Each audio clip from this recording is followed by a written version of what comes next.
내일 시장 지금부터 시작입니다. 4시 애프터마켓 진행의 종민재입니다. 지난주부터 내내 음봉만 달아냈던 코스피 오늘 드디어 이 밑꼬리를 길게 달고 양봉으로 마무리를 지었고요. 또 코스닥도 장중에 올해 8번째 매도 사이드카가 걸리긴 했지만 장 마감으로 갈수록 이 말아올리는 힘이 강해지는 모습이 나타났습니다. 결과적으로는 마이너스 약 1.9%대 하락으로 마무리를 지었는데 코스피는 아예 상승 반전에 성공한 모습이었죠. 역시나 반등이 나오자마자 가장 빠르게 반응한 건 반도체와 전력기기였습니다. 오늘 이 반등을 주도한 트리거가 과연 어떤 거였는지 잠시 후에 보도록 하겠고요. 우선 지수 마감 상황부터 체크해 보시죠. 먼저 오늘 코스피입니다. 장중에 거의 마이너스 2.5% 전저점까지 하락하는 모습도 나타났지만 오후 들어서 점점 이 외인과 특히 기관의 매수력이 강해졌고요. 결과적으로 0.73% 반등에 성공하면서 6,850선 다시 한번 돌파를 해줬습니다. 이어서 코스닥 두 가지의 이슈가 있었는데요. 우선은 이 코스닥 굉장히 깨파락으로 출발을 했었습니다. 거기다가 중간에 이 SK 하이닉스 관련해서 미래에셋증권의 한 가지 악재 보고서가 있었습니다. 이것 때문에 동시에 코스닥 장비주들까지 같이 밀리다가 결과적으로는 이 테크윈이 호실적을 발표했고요. 또 SK 하이닉스가 용인 Y1 팹의 구축을 좀 본격화하겠다, 장비 발주를 시작하겠다 이런 소식이 들리게 되면서 소부장 중심으로 말아 올렸습니다. 780선 이 회복을 하면서 마무리를 지었고요. 코스피 200이 굉장히 강했죠. 1.25% 상승하면서 오늘도 대형주가 하드캐리한 하루였다 정리를 해볼 수가 있겠습니다. 그럼 어느 때보다 굉장히 다이나믹했던 오늘 하루, 과연 시간대별로 어떤 일들이 있었을지 일중 흐름 체크해 보시죠. 우선 코스피 밤사이에 국제유가가 급등하면서 깨파락으로 출발을 했습니다. 장 초반에 반발 매수세가 들어오게 되면서 2.5%대 반등을 보여주기도 했는데 SK 하이닉스가 이 오전장 들어서 급락세를 보였었죠. 이 급락세에 동조되면서 5% 이상 급락이 나오기도 했습니다. 한때는 6,500선이 무너지기도 한 코스피였는데 이 어제의 트리거가 한투증권의 보고서였다면 이 오늘의 트리거는 미래에셋증권의 SK 하이닉스 실적 전망치 하향 보고서였습니다. 물론 그 뒤로 이걸 반박하는 리포트들이 대거 쏟아지게 되면서 외인과 기관의 저가 매수세, 특히나 오후장에 기관이 강하게 매수력을 선보이게 되면서 코스피 다이나믹하게 반등 마감을 지었고요. 코스닥 보도록 하겠습니다. 800선에서 출발을 했습니다만 마찬가지로 이 중동 리스크에 하락 출발하는 모습이 나왔습니다. 이 장중에 시총 1위죠. 알테오젠의 급락 여파로 전저점을 그대로 이탈한 데 이어서 낮 12시경에 올해 8번째 매도 사이드카가 발동이 됐는데 다행히도 SK 하이닉스에 대한 투심이 개선되고 거기에 따른 반도체 장비주들이 이 낙수 효과를 받아갈 것으로 다시 기대를 모으면서 점점 되돌리는 코스닥 1.92% 하락으로 마무리를 지었습니다. 자, 그러면은 수급 상황 한번 살펴보도록 할까요? 오늘 수급에서요, 굉장히 중요한 지표들이 많이 나왔습니다. 우선 원달러 환율 잠깐 한번 체크를 해보도록 할 텐데요. 이 하이닉스발 달러 공급 기대감에 원달러 환율이 장중 1,480원대까지 떨어지기도 했습니다. 굉장히 크게 떨어진 거죠. 이 굉장히 강한 트리거가 한 가지가 있었는데요. ADR을 통해서 조달한 이 40조 원의 달러 자금, 이게 오늘 SK 하이닉스로 들어오게 됩니다. 그런데 회사 입장에서는 그 많은 돈을 국내 투자에 쓰려면 당연히 그 달러를 원화로 바꿔야겠죠. 이것 때문에 지금 원화에 대한 수요가 단기적으로 굉장히 강해진 탓입니다. 이 원달러 환율이 상당히 우호적인 여건으로 작용이 됐고요. 이 수급 상황으로 다시 한번 들어가 볼까요? 우선은 이 수급 상황, 코스피에서의 수급 상황을 계속해서 보자면은 개인은요, 이 프리마켓에서부터 계속해서 패닉세를 이어갔습니다. 이 코스피가 프리마켓에서 6,000대에 진입하니까 개인들의 투매가 쫙 한번 나오더라고요. 참 좀 씁쓸한 그런 그림이었는데 다만 그 물량을 외국인과 기관이 그대로 고스란히 받아가는 모습이 나왔습니다. 외인 같은 경우에는 오늘 이 환율이 급락한 영향도 상당히 컸겠죠. 있죠. 거기에다가 수급적으로 또 의미 있는 상승 신호 한 가지가 포착이 됐는데 외인이요. 오늘 코스피 현선물을 3조 원 가까이 사들였고요. 현물에서 이 기관에 3조 원 이상 대량 매수까지 따라붙어 줬습니다. 이런 그림이 나타나면 코스피는 대략 상승세로 돌아서는 경향이 강하죠. 100% 반등 추세가 이어진다라고 예단하기는 조금 어렵겠지만 그래도 충분히 긍정적인 신호가 포착이 됐습니다. 반면에 코스닥은 오늘도 조금 아쉬운 흐름이네요. 그동안 외국인이 다시 한번 좀 들어와 주나 싶었는데 아니었습니다. 오늘은 코스피에 집중한 외국인 코스닥에서 팔아냈고요. 기관과 개인의 소폭 매수세가 코스닥 하방을 지지했습니다. 자, 그러면은 갑자기 이런 장세를 만들게 된 오늘 삼전닉스, 특히나 이 하이닉스에 대한 인식이 좋아지게 된 이유가 뭘까요?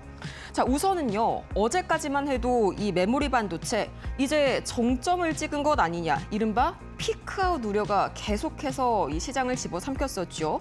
그런데 오늘은요. 분위기가 조금 달라졌습니다. 자, 이 메모리 피크아웃 논란 구하러 갈게 IB 총출동 단박 나서 제가 한 줄로 한번 좀 직관적으로 정리를 해봤거든요. 시장이 이제 너무 앞서간 거 아니야? 지금 우리가 말하는 거는 이게 아닌데 아직 메모리 피크아웃 아니야.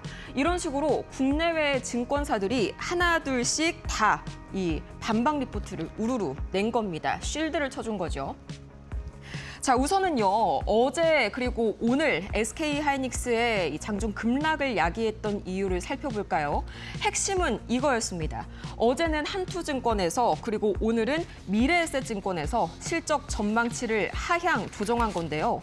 이게 바로 핵심 트리거였죠. 특히 미래에셋은 오늘 같은 경우에 디램이랑 낸드의 이 평균 판매 가격 ASP가 앞으로 점점 줄어들 것이다. 이 하향 조정을 했습니다. 약 12%가량이요. 이걸 보고 시장은 이렇게 걱정을 했겠죠. 아니, 메모리 가격이 예전만큼 못 오르는 거 아니야? 그럼 메모리 드디어 피크아웃이 된 거 아니야? 이렇게 해석하기 시작하면서 이제 오늘 그리고 어제 뉴욕 증시에서까지 메모리단들 일제히 하락이 나온 겁니다. 그런데요, 이 현재 상황을 보고 해외 그리고 국내 IB 구조대들이 달려오게 되면서 장 중반부터 분위기가 점점 달라집니다. 우선 뱅크 오브 아메리카 굉장히 길게 반박 리포트를 냈는데요. 이익 감소를 말하기엔 너무 이르다. 그리고요, 이 부분에 대해서도 뱅크 오브 아메리카가 굉장히 고마운 게 단기적으로 영업이익이 하향 조정된 데 있어서 반박을 해줬습니다. 한국의 메모리사들은 HBM 쪽에 집중이 되고 있다 보니까 2분기는 단기적으로 이 디램에 밀려서 실적 전망치가 약간은 낮아질 수 있다. 하지만 이 2분기만 잘 버텨내면은 HBM4도 출하가 될 예정이고 디램 가격도 계속해서 상승세를 이어가고 있기 때문에 다시 한번 3분기 그리고 2027년 들어서는 영업이익을 완벽하게 회복할 수 있다라는 게 뱅크 오브 아메리카의 주요 논리였고요. 이 시장을 흔들었었던 한국투자증권에서도 우리가 말하고자 했던 논지는 그게 아니다. 가격 상승이 둔화된다고 해서 가격이 하락한다는 의미가 아니라 가격이 50% 한 달 만에 뛸 거가 이제 20% 정도 조금 느리게 뛸 뿐이다. 어쨌든지 간에 가는 목표치는 똑같다라고 반박을 거기다가 또 보충을 해준 겁니다. 자, 한마디로 시장이 너무 성급하게 결론을 내렸다라는 반박이 오늘 하루에만 이렇게 쏟아진 건데요. 이건 말고도 여러 가지 리포트들이 많았습니다. 자, 그러면 이들이 공통적으로 반박한 핵심은 뭘까요? 바로 다음 반박 논지 보시죠. 첫 번째는요, 이 LTA 장기 공급 계약이 기업 입장에서는 희생이 아니라 투자라는 겁니다. 예전에 메모리 산업은 우리가 사이클을 탄다고 하잖아요. 가격이 떨어지면 실적도 같이 무너져 버리는 그런 산업이었습니다. 그런데 그거를 지금 막게 해주는 게 바로 LTA, 장기 공급 계약이죠. 몇 년치 계약을 먼저 고정적으로 따내는 시장으로 메모리가 바뀌고 있다는 겁니다. 그래서 가격을 조금 덜 올리더라도 차라리 오랫동안 높은 이익을 쭉 유지하는 게 더 중요해진 시장이라는 거죠. 이 메리츠증권은요, 이거를 시장이 가격을 희생한 게 아니라 미래 이익을 위해서 투자한 것으로 봐야 한다라고 설명을 합니다. 이 메모리 사이클이 끝난 게 아니라는 점도 중요하겠죠. 이 많은 사람들이 가격 상승률이 둔화가 된다면 당연히 업황도 끝난 게 아니냐 이렇게 오해를 하곤 합니다. 그런데 증권사들의 생각은 전혀 다르죠. 이 가격 상승 속도가 느려지는 거랑요, 가격이 아예 떨어지는 건 전혀 다른 이야기입니다. 오히려 지금 HBM 생산이 더 늘어나게 되면서 범용 디램의 공급은 더 부족해지고 있고요. AI 투자 계속해서 이어지고 있죠. 이런 공급 부족 구조가 2027년까지 이어질 가능성 여전히 압도적으로 높다고 보고 있습니다. 한마디로 피크아웃에 대한 우려보다도 공급 부족의 장기화에 시장은 더 무게를 두고 있는 거죠. 자, 그러면 실제 찍히는 숫자가 중요하겠죠? 실적은 어떻게 찍히고 있을까요? 여기도 생각보다 나쁘지가 않습니다. 뱅크 오브 아메리카는 일단 2분기 실적이 이 시장 예상치를 충분히 맞추거나 넘길 것으로 보고 있다라면서 어제 한투증권의 이야기를 정면으로 반박했고요. 또 이 범용 메모리 가격도 2분기에만 50%에서 60% 정도 상승했습니다. HBM에서 살짝 모자란 부분이 나와도 그걸 디램 가격이 충분히 메꿔줄 수 있다는 이야기죠. 그리고 우리나라 반도체 수출 역시나 어제 보셨다시피 3개월 연속 호조세를 이어가고 있고 디램 현물 가격도 6월부터 다시 오르고 있습니다. 실적이 무너지고 있는 상황은 아니라는 의미겠죠. 결국에 오늘 여러 증권사들의 공통된 의견은 이거 하나입니다. 단기적으로는 주가가 크게 흔들릴 수가 있다. 하지만 그걸 곧바로 업황 약화라고 성급하게 결론 짓기에는 너무 이르다는 평가입니다.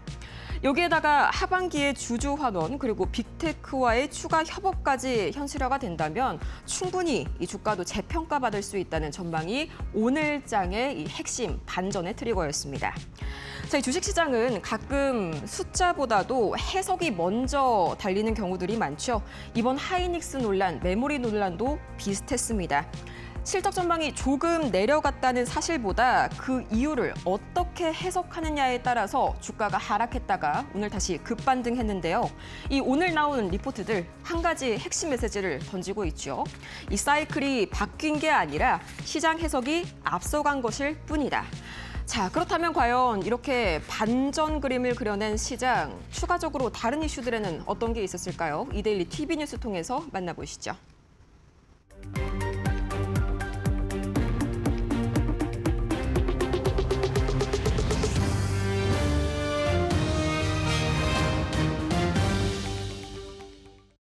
안녕하십니까, 이동재입니다. 이데일리 TV 뉴스 첫 번째 소식 전해드립니다. 글로벌 투자은행 골드만삭스가 코스피 급락 과정에서 단일 종목 레버리지 ETF의 기계적 매도가 낙폭을 키웠다고 분석했습니다. 골드만삭스는 코스피 주요 기술적 지지선을 시험하다란 보고서를 내고 최근 출시된 단일 종목 레버리지 ETF의 급격한 강제 매도가 장중 변동성을 증폭시켰다고 밝혔습니다. 삼성전자와 SK하이닉스 등 반도체 종목을 기초자산으로 하는 일부 두배 레버리지 ETF가 하루 동안 30% 넘게 하락하면서 운용사들이 목표 레버리지 비율을 맞추기 위해 기초자산을 추가로 매도했고 이 과정에서 주가 하락이 다시 매도를 부르는 악순환이 나타났다고 설명했습니다. 또한 국내 기관 순매도의 62%가 ETF 관련 청산 물량에서 발생한 것으로 추산했습니다. 이어 골드만삭스는 코스피 6,800선을 가장 중요한 기술적 지지선으로 제시했고 코스피가 6,800선을 지키지 못한다면 다음 지지선은 전일 종가보다 약 4.5% 낮은 6,500선으로 하락하며 이마저 이탈할 경우 6,100선에서 6,000선까지 추가로 밀릴 수 있다고 바라봤습니다. 지난달 외국인 투자자들이 국내 증시 상승에 따른 차익 실현 등에 나서며 국내 주식시장에서 역대 최대 규모의 자금을 빼간 것으로 나타났습니다.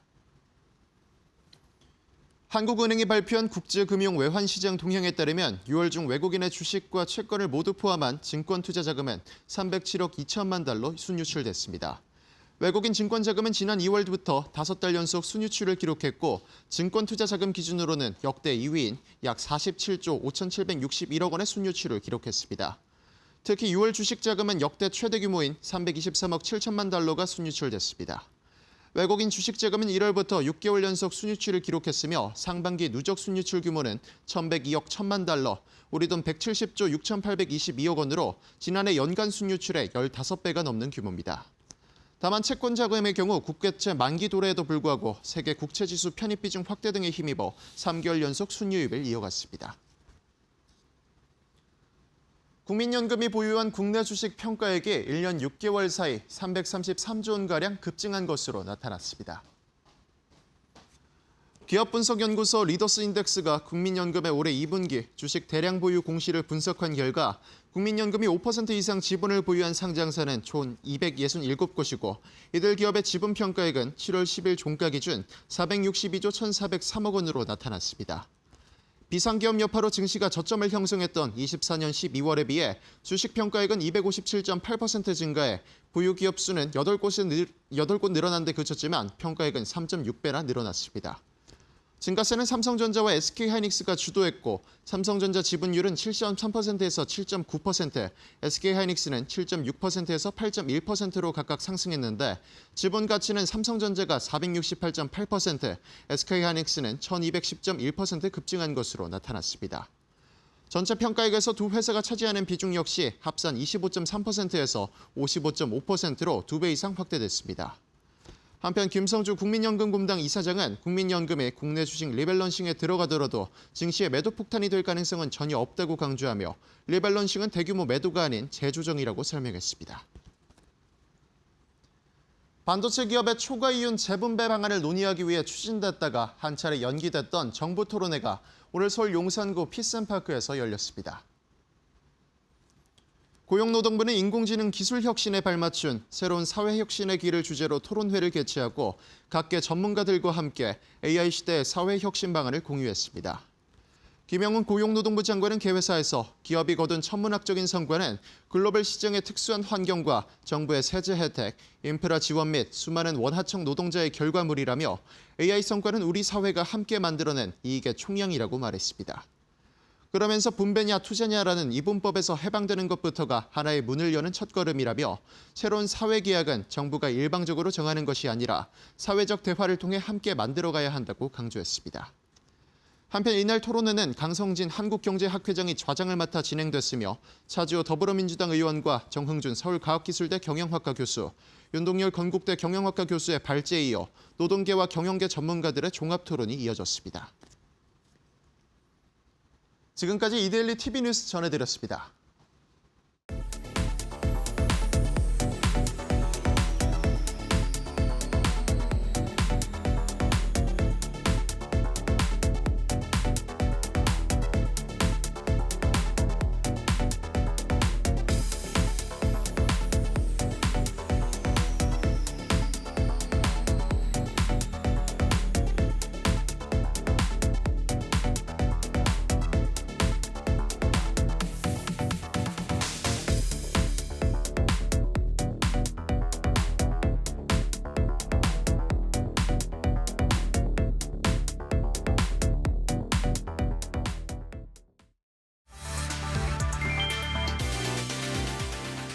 한국 증시 변동성의 주범으로 단일 종목 레버리지 ETF가 지목되고 있다. 하지만 증권가에서는 원인이라기보다 증폭 장치에 가깝다는 분석이 나왔다.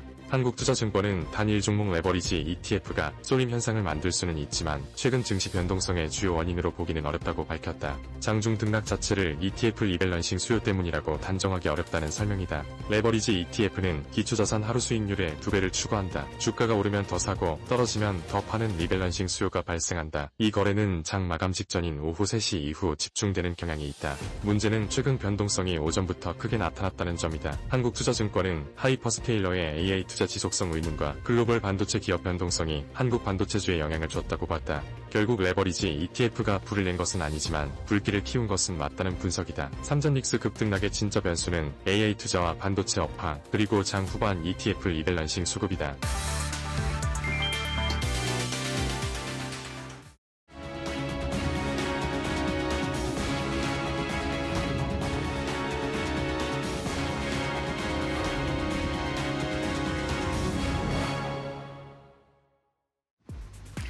검은 월요일을 보내고 우리 증시가 강하게 반등하면 좋지 않을까라는 기대감이 들어왔는데요. 하지만 코스피가 급등과 급락을 오가면서 롤러코스터 장세를 연출을 했고요. 이 차익 실현과 저가 매수가 팽팽히 맞서면서 변동성이 상당히 컸던 시장이었습니다. 그렇다면 현재 애프터마켓 어떻게 흘러가고 있는지 확인해 보시죠. 먼저 코스피 시가총액 상위 종목들의 흐름부터 확인해 보겠습니다. 오늘 삼성전자와 SK하이닉스의 변동성이 컸습니다. 코스피 지수를 끌어올리기도 하고 끌어내리기도 했는데요. 그래도 오후장 들어서는 매수세가 잘 유입이 되면서 현재 애프터마켓에서도 좋은 흐름 이어나가고 있습니다. 삼성전자가 3.54% 상승세 보여주고 있고요. SK하이닉스도 4%에 가까운 오름세 보여주고 있습니다. 골드만삭스가 최근에 이 보고서를 냈는데요. 우리 증시의 급락의 배경에는 레버리지 ETF가 있다라는 근거를 들기도 했습니다. 하지만 반도체 투톱 관련해서 메모리 업황은 여전히 견조하다라는 평가를 내리기도 했고요. 당분간은 지지부진할 수는 있어도 장기적으로 봤을 때는 이 펀더멘탈이 매우 훌륭하다라는 평가가 있었다라는 점도 참고하셔야겠습니다.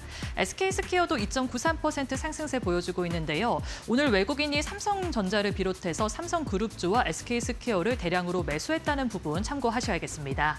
현대차도 4.50% 밀리고 있습니다. 40만 원 선이 위태로우면서 현재 42만 원 선에서 거래가 되고 있고요. 삼성전기도 2.33% 하락세 보여주고 있기는 하지만 증권가에서는 여전히 삼성전기에 대해서 긍정적으로 평가하고 있습니다. AI 서버용 MLCC 수요가 계속해서 늘어날 것이기 때문에 삼성전기에 대한 기업의 가치도 커질 것이다라는 평가가 있다는 점 참고하셔야겠습니다. 그렇다면 코스피에서 상승하고 있는 상위권의 종목들의 흐름 확인해 보도록 하겠습니다. 반도체 대형주가 오후장 들어서 힘을 내면서 반도체 소부장과 장비주들도 잘 움직이는 모습을 포착할 수가 있었는데요. 현재 반도체 단에서는 KC텍이 6.11% 상승세 보여주고 있고요. 삼성전자도 코스피 상승률 상위 단 5위의 이름을 올리고 있습니다. 스틱 인베스트먼트는요, 최근에 최대 주주가 바뀌었는데요. 50억 원 규모의 자사주를 매입한다라는 소식을 들려주기도 했습니다. 오늘도 4.94% 오름세 보여주고 있습니다. SK디스커버리가 11.46% 두 자릿수의 오름세 보여주고 있고요. 이 퇴강산업은 2022년부터 핵심 산업인 석유와 화학 쪽의 성과가 좋지 않다 보니 적자를 기록하고 있습니다. 증권가에서는 M&A를 적극적으로 병행을 하든 아니면은 새로운 신사업을 투자를 하든 여러 가지 방향성을 만들어야 된다라는 평가를 내리고 있습니다. 오늘은 그래도 매수세가 들어오면서 5.85% 상승세 보여주고 있습니다. 그렇다면 코스닥에서도 시가총액 상위 종목들의 흐름 확인해 보도록 하겠습니다. 오늘 코스닥에서는 장중에 매도 사이드카가 걸릴 정도로 많이 빠지기도 했는데요. 그래도 장 막판으로 갈수록 낙폭을 조금은 축소하기도 했습니다. 제약바이오가 전방위적으로 하락세를 보이면서 코스닥을 끌어내렸고요. 2차 전지도 오늘 숨고르기에 들어갔는데 그래도 다행인 점이 있다면 테크잉이 호실적을 발표를 하면서 반도체 소부장 그중에서 장비주들은 현재 애프터마켓에서도 살아남고 있습니다. PSK가 10.24% 상승세 보여주고 있는데요. 반도체 세정 장비와 공정 장비에서 경쟁력이 있다라는 평가를 받고 있고요. 레인보우 로보틱스는 오늘도 조정을 받으면서 2.77% 떨어지고 있습니다. 알테오제는 11.06% 두 자릿수의 하락세 보여주고 있고요. 에코프로비엠이 승부수를 던지면서 유상증자를 실시를 했습니다. 그 이후에 글로벌 수주를 확대하겠다라고 밝히기는 했지만 시장의 반응은 냉담합니다. 아직 전기차 캐즈비 완화가 되지도 않았는데 대규모로 투자를 단행한다라는 것은 부담으로 작용할 수 있다라는 평가를 내리고 있는데요. 오늘도 매수세가 잘 들어오지 않으면서 에코프로비엠이 6.01% 떨어지고 있고요. 에코프로도 5.38% 하락세 보여주고 있습니다. 그렇다면 코스닥에서도 상승률 상위권 종목들의 흐름 확인해 보도록 하겠습니다.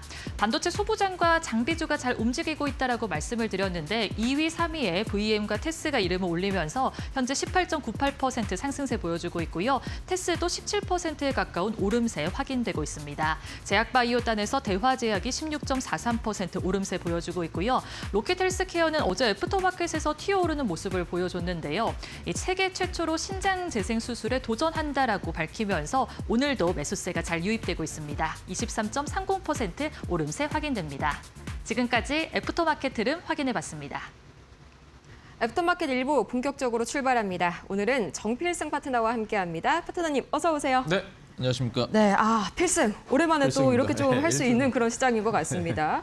일단 코스피 오후장의 대반격, 이거 그냥 뭐 단순한 기술적인 반등으로 봐야 될까요? 아니면 좀 메모리 피크아웃에 대한 오해들이 좀 풀린 걸로 봐야 될까요? 일단 저는 뭐 피크아웃에 대한 오해는 분명한 것 같고요. 근데 일단 기술적 반등이라고 좀 생각을 합니다. 일단 네. 121선을 이탈을 하지 않고 최후의 보루인선 거기에서 일단 반등을 네. 줬던 부분이 커서 저는 이제 어제 급락이 나왔기 때문에 오늘 어느 정도 조금 올라와주는 모습을 보여줬고 그다음에 이제 오늘 반도체 또 이제 수출 7월 1일부터 10일까지의 수출 데이터가 발표가 됐는데 네. 반도체 부분에서 전년 동기 대비해서 또 110% 이상 올라가는 또 모습을 보여줬고 110억 달러 또 이상으로 이제 올라가는 모습을 보여줬습니다. 그래서 그런 부분으로 봤을 때 반도체로는 좀 수급이 들어왔고 그다음에 소부장 쪽으로 수급이 들어온 이유는 뭐 여러 가지가 있겠지만 솔 반도체 탑도 플러스 ETF에 또 편입되는 그런 종목들이 좀 강한 모습을 보여줬다고 좀 판단을 하고 있습니다. 어찌됐든 지금 시장 굉장히 어려운 시장이라고 좀 볼 수가 있고 굉장한 변동성입니다. 장중에 뭐 마이너스 올라갔다가 삼성전자 올라갔다가 또 마이너스 막 빠졌다가 다시 또 말아 올려주고 하는 이런 시장이고 어떻게 보면 지금 현재 개인들이 엄청나게 물량이 지금 털리고 있다라는 네. 것을 좀 볼 수가 있는 구간이거든요. 그래서 이럴 때일수록 여러분들께서 조금 힘드시겠지만 좀 부여잡고 좀 비중을 조금씩 축소시키면서 종목수 좀 압축하면서 좀 하셨으면 좋겠습니다. 네, 우선은 뭐 기본적으로는 기술적 반등이다라고 1차적으로 해석하는 게 맞겠지만 이 메모리 피크론이 오해라고 말씀을 주셨는데 네. 이 부분에 대해서는 조금 이따가 자세하게 한번 여쭤보도록 할게요. 우선 오늘 장에서 특징적인 종목 한번 살펴볼까요? 첫 번째가 SK 디스커버리 네. 11%대 상승이 나왔네요. 네, 이거 뭐 SK 때문에 간 거예요? 아니면 원래 사업 때문에 간 거예요? 일단 뭐 여러 가지가 있지만 SK 디스커버리가 일단 보유하고 있는 그러니까 네. 자회사가 대부분 뭐 SK 가스라든지 그다음에 뭐 SK 이터닉스라든지 전반적으로 좀 에너지 관련된 종목들이 좀 많습니다. 그래서 오늘 그 트럼프 대통령과 그가 이란 미국과 이란 간의 어떤 또 한 번 또 붙었잖아요. 그쵸. 또 붙고 사망자도 또 발생을 하고 그다음에 또 호르무즈 해협에 대한 또 재봉쇄 그로 인해서 또 통행료를 20% 정도로 VLCC 한 대당 거의 한 400억 정도 받더라고요.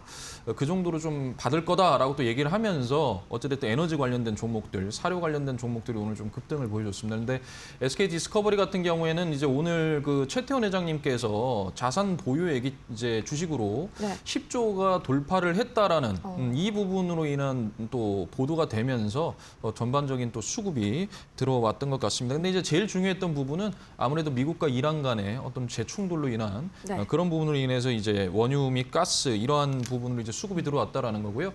그다음에 이제 최근에 이제 지주사 관련된 종목들 중에서도 SK 디스커버리 같은 경우에는 굉장히 저평가 영역에 위치해 있습니다. PBR로 보더라도 0.5배가 안 되고 있습니다. 잠깐 그러면 기업 분석 조금 보여드리도록 하겠습니다.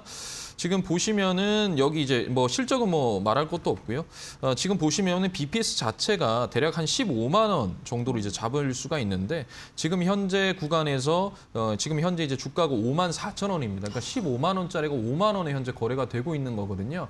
어떻게 보면은 굉장한 그 밸류에이션으로 봤을 때 굉장한 저평가다. 근데 실질적으로 지금 자회사들의 그 실적 추정치나 또는 가치가 점점 우상향을 하고 있기 때문에 다시 재평가받아야 되는 영역으로 지금 보고 있습니다. 그래서 오늘 전반적인 뭐 글로벌 환경과 그다음에 또 가지고 있는 저평가 구간, 밸류에이션에 대한 부분 이런 부분들로 인해서 수급이 좀 들어왔다라고 판단할 수가 있고 그다음에 이 차트를 좀 보면 말씀을 드리면요. 거의 지금 이제 바닥을 다지고 나서 과매도 구간에서 다시 현재 올라와 있는데 이때 보시면은 거래량과 거래 대금이 터졌습니다. 이때 어떻게 보면 이걸 이제 기준봉이라고 좀 볼 수가 있는데 장대 양봉이고요. 여기에 중심가에서 지지받으면서 박스권으로 움직이고 있는데 이 박스권 상단을 돌파하고 121선 장기 이평도 돌파를 했습니다. 그래서 당분간은 조금 더 상승 랠리가 좀 저는 이어질 거라고 판단을 하거든요. 그래서 지금 현재 추격보다는 어떤 눌림목에 좀 여러분들이 분할 관점에서 한번 집중해 보셨으면 좋겠습니다. 와, 근데 생각보다 굉장히 SK를 달고 있음에도 불구하고 엄청난 저평가 그런 상황이네요. 맞습니다. 거기에다가 이제 유가 급등에 대한 수혜감도 많이 작용을 하고 있고요. 지금 시각 이 WTI가요, 배럴당 80달러 선 돌파를 했습니다. 아마 내일도 조금 비슷한 흐름을 보여주지 않을까 좀 기대감이 모이는 SK 디스커버리. 두 번째 종목을 보자면요, VEM. 이 친구는 오늘 뭐 거의 20% 가까이 상승이 나왔었는데 있는데 하이닉스가 이제 용인 팹에다가 네. 장비 발주 시작했다. 뭐 이게 모멘텀이 된 걸까요? 네, 그것도 있고 그 전에 이제 또 SK 하이닉스와의 공급 계약 체결을 또 했지 않았습니까? 시각 장비에 대해서 한 215억 원 정도 6월 23일일 겁니다. 아마 그때 네. 공급 계약을 체결을 했는데 그러한 모멘텀도 있고 일단 가장 중요했던 부분은 뭐 PSK라든지 또는 테스라든지 VM이 솔 AI 반도체 탑2 플러스 이 ETF의 신규 포트폴리오로 편입이 됐다. 이게 어떻게 보면은 어제부터 계속적으로 연속적으로 수급이 현재 들어왔다라는 걸 볼 수 있어요. 왜냐하면 다른 장비주들, 예를 들어 테크윈 같은 경우에는 네. 실적이 좋죠. 잠정 그쵸? 실적 발표 어제 굉장히 좋게 나왔습니다. 영업이익이 전년 동기 대비해서 한 96% 정도 증가를 했는데 그런 거 빼고는 거의 대부분 뭐 테스라든지 PSK, 그다음에 VM 이게 올라갔던 이유가 아마 어제 이 ETF 신규 편입 종목에 의해서 수급이 들어갔다라고 좀 볼 수가 있고요. 다른 종목들은 거의 다 밀렸어요. 장비주들.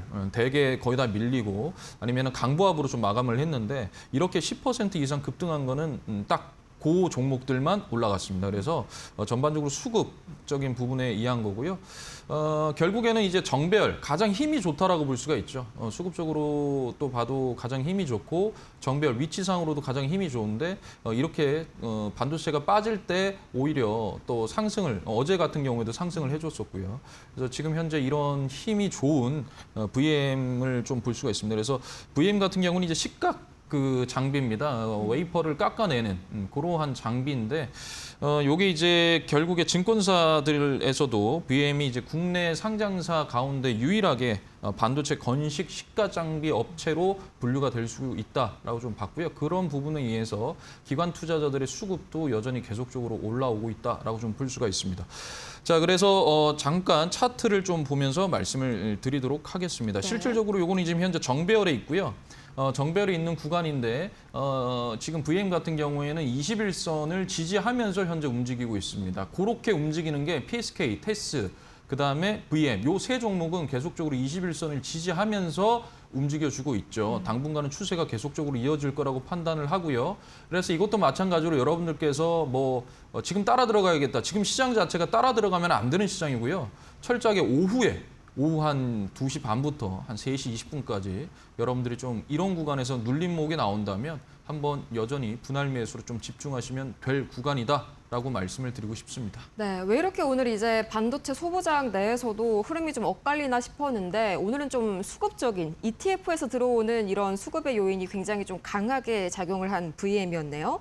이렇게 오늘 장의 특징적인 종목들 다 같이 한번 확인해 봤고요. 더 자세한 내용 궁금하신 분들께서는 또 저희 LG, SK 하이닉스, 삼성전자 이 3대장 또 굉장히 잘 봐주시기로 유명하죠. 저희 필승 파트너님과 함께 하시면 좋을 것 같습니다.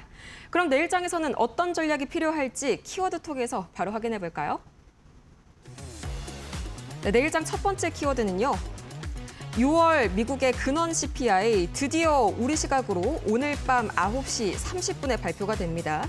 이미 최근 들어가지고 유가가 다시 한번 올라온 부분도 있었고요. 또 증시가 조정받게 되면서 인플레이션 경계 심리가 굉장히 높아진 상황입니다. 과연 여기에서 6월 CPI가 약이 될지 독이 될지 한번 살펴보도록 하겠고요. 두 번째 열어보시죠. 네, 반도체 오늘 하이닉스 보고서 과연 이 영업이익이 하향 조정된다는데 어떻게 생각을 하시는 건지, 그리고 방금 전에 속보가 한 가지가 나왔거든요. 이 삼성전자가 이 블룸버그 통신에서 삼성전자가 미국 주식 발행, 그러니까 ADR 상장 가능성에 대해서 초기 논의를 진행 중이다라는 이런 보도가 방금 전에 나왔습니다. 이 부분에 대해서도 자세하게 한번 여쭤보도록 할게요. 네, 우선 CPI 이 부분은 좀 간단하게 얘기 나눠보도록 할까요? 일단은 뭐 5월 CPI가 생각보다 굉장히 시장에 우호적으로 나와줬잖아요. 네, 이번 6월도 좀 그런 그림이 나올 가능성은 없을까요? 일단 뭐 6월도 지금 제가 봤을 때는 막 전망치 막 약간 예상치보다는 조금 약간 낮게 그렇게 네. 좀 생각을 하고 있는 것 같습니다. 그런데 일단 지금 뭐 당연하게 연준이 7월은 원래 동결 그리고 9월에 금리 인상 이렇게 좀 기조였었는데 네. 이 최근에 다시 한 번 더 이 전쟁 리스크가 또 뭐 유발이 되면서 이것이 연내에 2번 정도로 또 인상 또 내년에도 인상을 할 수 있다라는 이런 또 움직임이 있습니다. 페드워치에서도 거의 내년 상반기는 거의 동결 기조였는데 그 부분이 이제 금리 인상의 기조도 또 한 번 엿보이고 있습니다. 전반적으로 이제 근원 이 크리스토퍼 월러 페드 연준 이사가 네. 결국에는 근원 CPI를 가지고 얘기를 했어요. 그러니까 실질적으로 식품이랑 에너지 빼고 나서 진짜 우리 사람들이 느꼈을 때의 물가, 아니, 체감되는 이 물가가 올라간다면 더 빨리 금리를 인상할 수밖에 없다. 즉 긴축을 할 수밖에 없다라는 그 얘기였거든요. 네. 그러니까 오늘은 어찌됐든 뭐 당연하게 뭐 유가가 좀 내려간 부분도 있기 때문에 전반적인 그냥 CPI, 소비자 물가 지수보다는 근원 CPI로서 실질적으로 체감되는 이 물가가 어떻게 소비자들이 느꼈는지 이 부분에 대한 게 굉장히 중요할 것 같습니다. 그래서 만약에 이게 예상치보다 높게 나오게 된다면 실질적으로 연준이 정말로 금리를 연속적으로 올릴 수 있다라는 타당한 근거가 생겨버려요. 네. 그러니까 오늘 이 부분이 정말 중요하다. 원래는 조금 괜찮았어요. 조금 안정적으로 봤을 때는 7월에는 뭐 금리 인상 9월에는 당연히 금리 인상한다. 뭐 우리나라도 이제 목요일이죠. 한국은행 우리 뭐 계속 금통위, 네. 얘기했지만 금리 인상에 대한 거의 뭐 100%입니다. 금리 인상은 100%인데 지금 나오는 얘기가 2번을 할 수도 있다. 뭐 이런 또 얘기가 나오잖아요. 이게 연내에 2번 할 수 있다. 아니면 내년까지 뭐 2번, 3번 올리겠다. 뭐 점차 금리에 대한 불안감이 서서히 또 나타나고 있습니다. 네. 그래서 어찌됐든 뭐 금리가 이런 식으로 올라가는 게 우리가 결국에는 증시에 있어서는 그렇게 좋지 않은 거기 때문에요. 여러분들께서 이런 부분을 꼭 한번 체크하고 넘어가셨으면 좋겠습니다. 네, 우선은 이제 이 밤 9시 반에 발표가 될 6월 CPI 근원이 중요하다고 말씀을 주셨죠. 이 지금 근원 CPI 예상치가 연율 기준으로 2.8% 이 선을 넘어가는지 아니면 부합을 하는지 여기를 좀 지켜봐서 이제 좀 집중을 하셔야 될 것 같습니다.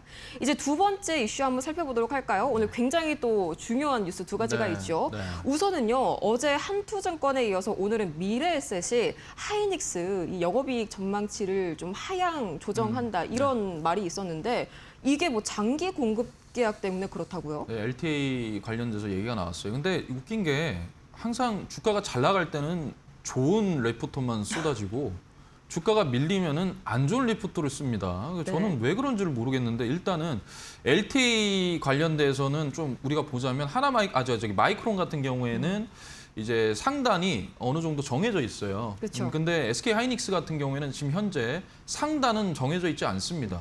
그리고 이게 철저하게 또 조인트 벤처, 그러니까 합작으로 우리가 좀 볼 수가 있다. 엔비디아도 장기 공급 계약을 체결하긴 했지만 실질적으로는 같이 합작으로 좀 팹이다, AI 칩이라든지 이런 부분에 대해서 공동 개발 이런 것까지 진행을 되고 있기 때문에 제가 봤을 때는 그래요. 지금 SK 하이닉스 같은 경우에는 뭐 기존의 하이퍼스케일러들이 갑이다. 이 갑보다는 지금 SK 하이닉스 오히려 갑이 될 수 있는 이런 구간이거든요. 상단이 정해져 있지 않기 때문에 제가 저번에 마켓 위너 나와서도 한번 말씀드렸는데 부르는 게 값이에요.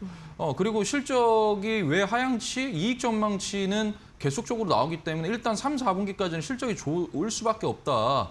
라고 말씀을 드렸고 그 부분들은 결국에 또 뭐 계속 한국은행에서도 AI 뭐 이 반도체에 대한 정점론 이 부분은 아니다라고 또 일축을 하지 않았습니까?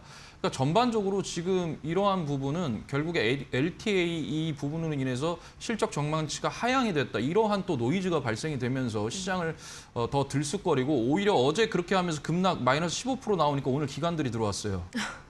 예, 웃기죠. 네. 그러니까 웃겨요. 어제 그렇게 노이즈를 발생을 시켜놓고 오늘 기관 투자자들이 또 대거 엄청 매수했습니다. 이걸 어떻게 또 풀어보면 될까요? 그래서 여러분들께서 진짜 주식은요 좀 길게 봐야 돼요. 어쩔 수 없습니다. 지금 많이 올라갔기 때문에 변동성이 커서 여러분들이 불안하신 건 당연한 건데 실질적으로 우리가 주식이 도박이 안 되려면 길게 보고 움직일 수밖에 없고요. 그다음에 분할적으로 계속 매수를 해나가겠다. 그러니까 실적 좋은 종목들을 하셔야만 다시 반등을 주더라도 올라올 수 있는 힘이 있습니다. 그렇기 때문에 여러분들께 계속 반도체를 말씀을 드렸던 거고요. 네. 네, 한마디로 이제 너무 시작의 해석이 성급했다. 네. 너무 그 약간 둔화라는 말 한마디에 꽂혀서 미래를 좀 보지 못했다. 이렇게 네. 좀 정리를 해볼 수가 있겠습니다. 이거는 좀 어떻게 생각하세요? 지금 삼성전자 방금 나온 소식이거든요. 네. 블룸버그에서 이 삼성전자가 미국 ADR 상장 가능성을 지금 검토를 하기 위해서 네. 해외 IB들이랑 지금 좀 접촉을 하고 있다. 이런 보도가 나왔거든요. 네. 뭐 옛날에도 ADR 발행 검토했다가 좀 보류한 적이 있잖아요. 네. 이번에는 좀 가능성이 충분히 있다고 보세요? 이게 저번에 제가 마켓 이너 수익률 게임 했을 때 네. 요거 한번 말씀을 제가 한번 했었어요. 그런 기억나요. 보도가 네. 한번 나왔다. 근데 그게 그때 당시에는 SK하이닉스가 ADR 상장하기 전이었거든요. 그러니까 이러한 이슈가 부각이 되면서 삼성전자도 ADR 상장에 대한 얘기가 나왔단 말이에요. 저는 충분히 가능하다고 봅니다. 그리고 제가 과거에 SK하이닉스 액면 분할을 할 수 있다라고 한번 말씀을 드렸었거든요. 마켓 네. 이너에서. 그러면서 최태원 회장님께 최근에 이제 인터뷰 요청이 갔죠. 액면 분할 어떻게 생각하냐. 긍정적으로 검토하고 있다. 그러니까 제가 계속 말씀드리지만 애널리스트들 뭐 물론 참조하실 수 있어요. 리포트들 참조하는데 실질적으로는요. 정말로 이 회사의 CEO들이 어떻게 움직이고 어떤 생각을 가지고 사업 구조를 가져가는지가 더 핵심입니다. SK하이닉스가 단순하게 메모리 반도체 회사로 끝낼 회사가 아니란 말이에요. 말씀드렸던 대로 AI 서비스 회사로 자체적으로 디벨롭하겠다라고 이미 최태원 회장님께서 말씀하신 만큼 투자가 계속적으로 이루어질 거고 다만 뭐 여러 가지 뭐 호남 반도체 팹플러스라든지 이런 그런 부분들 이런 부분들도 상당수 지금 노이즈가 발생이 되고 있어요. 그래서 좀 되지 않나. 그래서 삼성전자 같은 경우에서도 충분히 ADR 상장 가능하다고 보고 파운드리에서도 이제는 흑자 전환이 3분기에 있을 수 있다라는 또 그런 전망치가 나왔기 때문에 네. 저는 오히려 더 우호적이라고 생각합니다. 우호적이다. 뭐 일단 이번 논의는요, 뭐 주관사 선정이라든지 뭐 구체적인 계획은 아직 없는 걸로 파악이 됩니다. 굉장히 극초기 단계니까요. 실제 상장으로 이어지지 않을 수도 있다는 점은 좀 참고를 해보시기 바라겠습니다. 자, 그럼 지금 시각 이 오후 4시 40분 NXT 애프터마켓 출발 이후로 약 1시간 지났습니다. 중간 점검 함께 해보시죠. 자, 우선 KLX 종가 대비 NXT 등락률 먼저 살펴보도록 하겠습니다. 지금 이 시각 약 0.7%가량 추가적인 상승 이어가고 있고요. 중요한 게 삼성전자겠죠. 이 블룸버그 보도가요. 거의 장 마감 즈음에, 그러니까 정규장이 아니라 애프터마켓에 본격적으로 반영이 되고 있습니다. 지금 이 시각 삼성전자 약 5%대까지 이 애프터 NXT에서 상승폭을 늘려가고 있고요.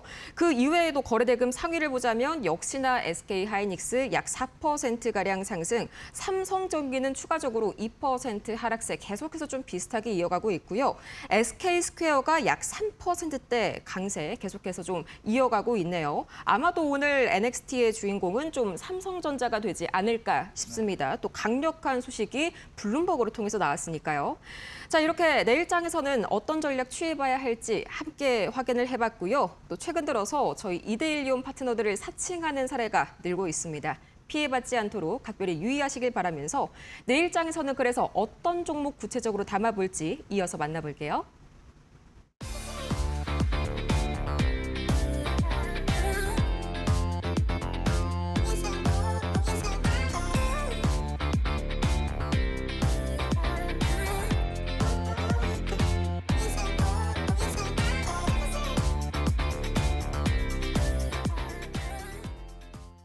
네, 애프터마켓 1부 이어갑니다. 본 방송에서 제공하는 정보는 투자 판단을 위한 조언입니다. 투자에 따른 책임은 투자자 본인에게 있다는 점 참고해 보시기 바라겠고요. 파트너님, 그래서 분위기가 좀 나쁘지는 않은 것 같은데 네. 내일장에서는 뭘 사야 될까요? 네, 일단 뭐 내일장 한번 제가 방망이 좀 짧게 잡고 네. 단기적으로 조금 그래도 수익을 낼 만한 구간이 뭐가 있을까라는 좀 생각을 해봤거든요. 뭐 지금 반도체 같은 경우에는 거의 대부분 대응의 영역이 돼버린 것 같고 그래서 한일 사료를 일단 먼저 하나 좀 유심히 보고 싶었습니다. 전쟁이 호르무즈 해협 재봉쇄 관련주죠. 네, 맞습니다. 그래서 뭐 사료 사실 우리가 이제 국내 사료를 좀 받아낸다면 미국이랑 브라질에서 주로 거래가 되고 있거든요. 수출이.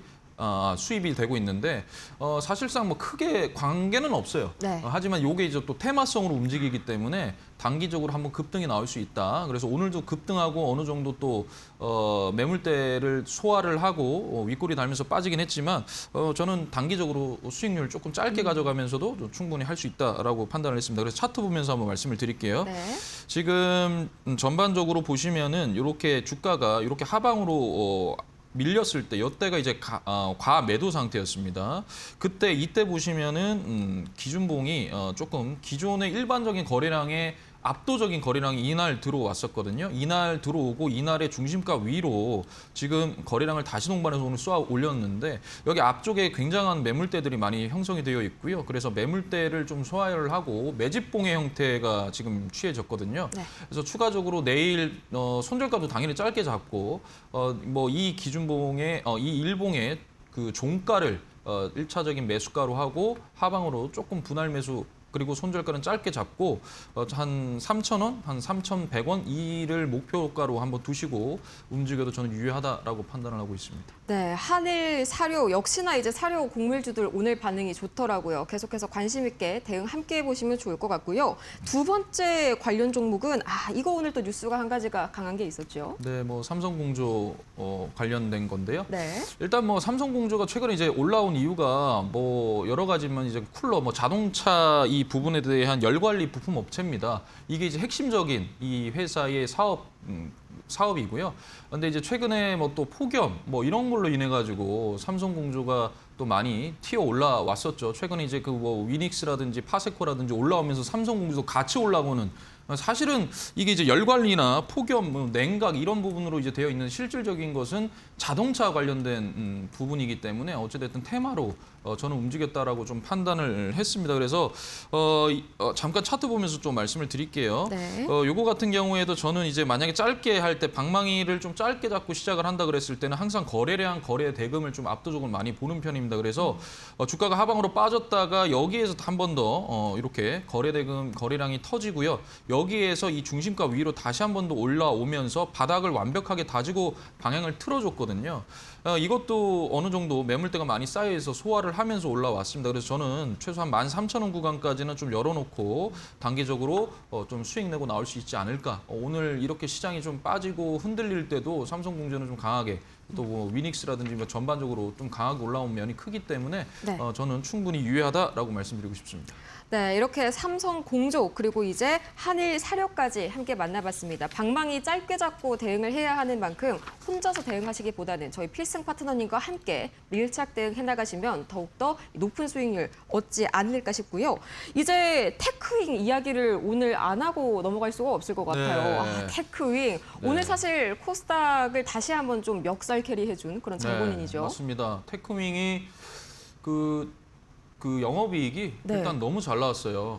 HBM에 대한 이 검사 장비에 대한 수요 이것이 계속적으로 이제 나올 수 있다. 그리고 그렇게 하고 있다라는 부분을 또 보여준 것 같고요. 네. 영업이익이 전년 동기 대비해 가지고 96%나 상승을 했습니다. 이거 같은 경우에는 제가 6월 30일이죠. 지난달 30일에 애프터마켓 히든주로 가지고 나와서 여러분들께 말씀을 드렸었고요. 네. 그때 당시에 이제 제가 말씀드렸는데 그리고 나서 급등을 해주는 모습을 보여줬고 목표가를 달성하는 모습을 보여줬습니다. 그래서 대략 한 수익률이 한 11% 정도 나왔는데 이것도 거의 뭐 마찬가지. 12%네요. 네, 12% 정도 나왔는데 이거 같은 경우에도 그때 뭐 말씀을 드렸지만 철저하게 기준봉이 먼저 발생을 하고요. 주가가 여기 하단에서 다시 반등을 줬을 때 이 라인에서 제가 한 번 더 말씀을 또 드렸거든요. 그래서 이럴 때는 어찌됐든 단기적으로 우리가 지금 현재 반도체 소부장 종목이라고 해서 끝까지 어디까지 끌고 가겠다 이런 거는 좀 아닙니다. 그래서 철저하게 시세 분출해 줄 때 익절하고 다시 또 숨 죽여놨다가 다시 또 바닥으로 밀리면 다시 잡고 올라가는 이런 식으로 조금 대응을 하시는 게 좋을 것 같아요. 그래서 테크윙 전반적으로 검사 장비들이나 뭐 전공정, 후공정 장비들이 대개 코스닥에 있는 포진되어 있는 종목들이 퍼가 엄청 높아요. 네. 높지만 그래도 모멘텀으로 해서 움직이는데 그 이상은 좀 끌고 가기는 힘들 것 같다. 그렇다면 단기적으로 좀 밀어줄 때 우리가 조금 분할로 조금씩 매수한 다음에 어느 정도 다시 시세 분출 나올 때 익절하고 나오는 것이 유효하지 않을까라고 생각을 해서 테크윙을 말씀드렸고요. 지금도 저는 여전히 오늘도 좀 시세 분출을 많이 해줬죠. 네. 물론 이제 실적 발표하고 나서 올라온 거라서 다시 조정이 나올 수 있습니다. 재료가 어느 정도 소진이 됐기 때문에 그래서 이런 종목들도 또 어느 정도 눌림이 주어올 때 한 4만 원, 뭐 4만 5천 원 부근까지 눌러줄 때 여전히 유효하다라고 좀 말씀드리고 싶네요. 그럼 좀 내일 바로 차익 실현 매물이 나올 수도 있다라는 가능성은 어느 정도 염두에 좀 둬야겠네요. 네, 좋습니다. 그러면은 이렇게 자세한 대응 방법 궁금하신 분들 지금 많으신 것 같은데 어떻게 해야 방송 끝나고 또 계속 함께 해볼 수 있을까요? 네, 일단 제가 월요일부터 금요일, 평일 오전 8시 10분부터 8시, 요즘에는 참 할 말이 많이 생겨가지고 원래 8시 45분에 끝나는데 보통 한 8시 요즘에는 50분, 55분까지 막 얘기를 하고 있는 것 같습니다. 그래서 오시면은 전반적으로 시장 상황과 그다음에 어떻게 좀 대응을 해야 되는지 담백하게 저는 말씀을 드리고요. 그래서 여러분들께서 오셔서 좀 많은 참고 하셨으면 좋겠습니다. 그래서 재밌게 또 방송하니까 많이들 보러 들어오십시오. 네, 나는 이 시간에 지금 출근하느라 힘들다 하시는 분들께서는 문자 샵 3772번으로 정필승 세 글자 보내주시면요. 저희가 함께할 수 있는 방법 친절하게 알려드리도록 하겠습니다. 그럼 오늘 저희 필승 파트너님과는 너무 아쉽지만 여기에서 인사드리도록 할게요. 오늘 도움 말씀 정말 고맙습니다. 네, 감사합니다. 네, 오늘 애프터마켓이 준비한 소식은 여기까지입니다. 저희는 내일 오후 4시에 더 긍정적이고 유익한 소식 가득 안고 찾아오도록 할게요. 오늘도 함께해 주신 여러분 고맙습니다.